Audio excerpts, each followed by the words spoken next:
My thanks to Reese Waters for introducing me to this phrase while watching his content. Find more about him on YouTube by yourself and you may like him more, but give me a shot because we're talking about the phrase, I never thought the leopards would eat my face, and it's become a widespread internet meme and cultural touchstone in this digital age. Originating from an online comment, it has evolved to encapsulate the form of dark humor that we all love and a little bit of schadenfreude itself, often used to highlight the ironic consequences of someone's actions or beliefs. And this video will explore the origins of the term, its widespread adoption, and its current usage as a social critique, plus a comedic tool. The term originated from a tweet by user on Twitter, still Twitter, Marxist_Allen on October 16, 2015. The tweet read, I never thought the leopards would eat my face, sobs woman who voted for the leopards eating people's faces party. The post has humorously encapsulated the irony of someone supporting a policy, a candidate, or ideology that ultimately harms them. The phrase became immediately popular as it succinctly conveys a recognizable pattern of human behavior, that being individuals supporting entities or policies that seem to obviously detriment their lives, and they go for it anyway and are often surprised, always surprised if you will, when harm comes about when that policy comes to life. At its core, the phrase captures the essence of hypocrisy and self-inflicted consequences. It speaks to the tendencies of some individuals to overlook or dismiss the potential dangers of their actions or affiliations until those dangers personally affect them. This concept is not new. It aligns with long-standing ideas and literature and philosophy about hubris, self-delusion, and poetic justice. However, the specific framing of the leopards eating faces resonated deeply in the age of social media, where such ironic twists are readily amplified. The leopards eating faces phrase quickly gained traction on social media platforms like Twitter, Reddit, and Facebook. Its appeal lies in the versatility and humor of it all.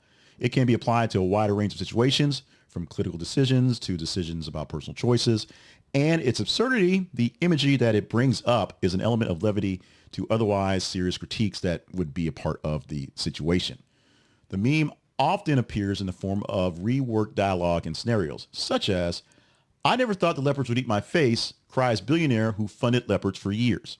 The meme's rise coincided with a heightened political polarization and an increasing awareness of the consequences of certain political and social movements.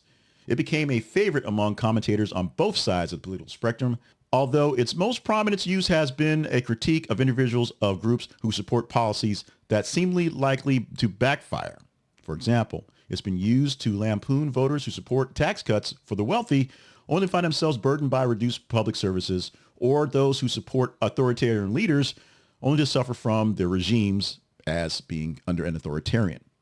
The phrase also gained traction because of its straightforward narrative structure. The setup, I never thought, the payoff, the leopards eating faces, provide a clear and relatable framework for storytelling, making it easy for users to adapt and personalize the meme to fit new contexts and vivid and slightly absurd imagery. Leopards literally eating faces adds to the layer of humor that helps diffuse the bitterness of the underlying critiques. It might seem crass, it might seem violent, but it's also very, very funny. In contemporary usage, I never thought the leopards would eat my face functions as a shorthand for describing irony and poetic justice. It is most commonly employed in political and social commentary, but also has found its way into discussions of personal relationships, corporal behavior, and even pop culture. 4 key examples. Political critiques. In the realm of politics, the phrase is frequently used to highlight situations where voters or politicians face the negative consequences of policies they supported. For instance, it might be used to describe a resident of a state that voted against climate change policies experienced devastating environmental disasters, or citizens who oppose universal health care struggling to pay for medical bills. The phrase encapsulates the tragic irony of short-sighted decision-making and the way systematic consequences often come full circle. Corporate behavior. The meme has also been adapted to critique corporate missteps and mismanagement. For example, it might be used to mock a company that cuts corners to save money, only to face public backlash and financial losses. The leopards eating face framework highlights the self-inflicted nature of such outcomes, drawing attention to how short-term thinking can lead to long-term harm. Personal relationships. On a more personal level, the phrase is used to comment on interpersonal dynamics, particularly when someone's actions or beliefs lead to predictable and unfavorable outcomes.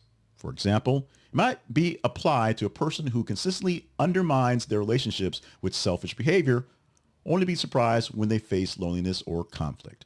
Pop culture and everyday life. Beyond serious critique, the meme is also used to highlight or exaggerate context. It can be applied to trivial situations, such as someone binge eating junk food or them contemplating about feeling unwell, or a sports fan expressing shock when their team loses after a poor performance. The broad application has helped the phrase maintain its relevance and popularity over time. While I never thought the leopards would eat my face is often used humorously, it also carries a deeper message about accountability, foresight, and the human tendency to ignore inconvenient truths. It underscores the importance of critically evaluating one's choices and recognizing the potential consequences of their actions, even when those consequences seem distant or unlikely for them. The meme also reflects the broader societal trends, such as the rise of schadenfreude in internet culture and the growing use of humor and coping mechanisms in the face of complex social political issues. By framing serious critiques in an accessible and comedic format, leopards eating faces, the phrase makes it easier for people to engage with difficult topics and reflect on their own beliefs and their behaviors. The phrase, "I never thought the leopards would eat my face," has transcended its origins as a single tweet, yes, it was a tweet, to become a powerful cultural touchstone. Its combination of humor, irony, and relatability has made it a versatile tool for commentary on a wide range of issues, from politics and corporate behavior to personal relationships and everyday life. At its heart, the phrase serves as a reminder of the importance of accountability and foresight, encouraging individuals and societies to think critically about their choices and potential consequences. As long as people continue to make decisions that backfire ironically and in particular ways, the leopards will keep eating faces, and the meme will remain as relevant as ever. I thank you for checking out this video. Different from what we normally do, but long form essay style, but we'll do more of these to get more deeper into some issues so we can actually explain things and have more greater conversations. This video is also sponsored by Blinkist, the Blinkist app. You can find our link, our affiliate link at thisisaconversationproject.com/Blinkist, Blinkist, and get caught up on books immediately. Once you join in on the Blinkist app, and they'll give you 60% off their yearly membership right now using our link, you can catch up on all the books that you've been missing on. Over 6,000 nonfiction books are out there, plus biographies, and you can listen to them or read them in what would take hours to days in 15 to 45 minutes. They give you the essence of the books in what they call blinks. These are the real true bits and pieces, what you really need to know from the books, the essence, as I've said already, and you can listen to them or you can read them in short form and pretty quickly. You can also share your love with Blinkist Spaces, where one person owns the app. They can share the blinks with other people and you can all discuss them together. Your own little book club on blinks. Check it out once again, as we said, at our website. This is theconversationproject.com/Blinkist for a chance to get in on the Blinkist app. Once again, we thank you for being a part of the family, being part of the Conversation Project, and sticking for this longer form, different type of video. You can go to our website, thisisaconversationproject.com, and learn all you want to know about us. You can email me at theconversationinbox@gmail.com to comment there. Comment on the video, what you think about this one or other videos like this.